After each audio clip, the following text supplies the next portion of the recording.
হরে কৃষ্ণ।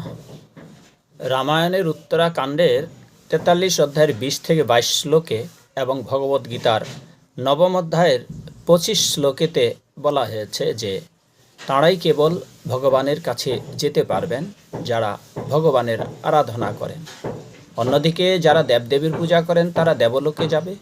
যারা পিতৃপুরুষের তর্পণাদি করে থাকেন, শ্রাদ্ধ নিয়ে যারা ব্যস্ত থাকেন, শ্রাদ্ধাদি করেই যারা ভগবানকে লাভ করতে চান, তারা ভগবানকে লাভ করতে পারবেন না। তারা অনিত্য পিতৃলোকে প্রবেশ করবেন।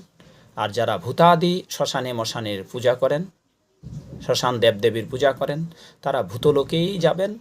এবং যারা কেবল গোবিন্দের আরাধনা করবেন সেই সকল ব্যক্তি কেবল গোবিন্দের কাছে ফিরে যেতে পারবেন।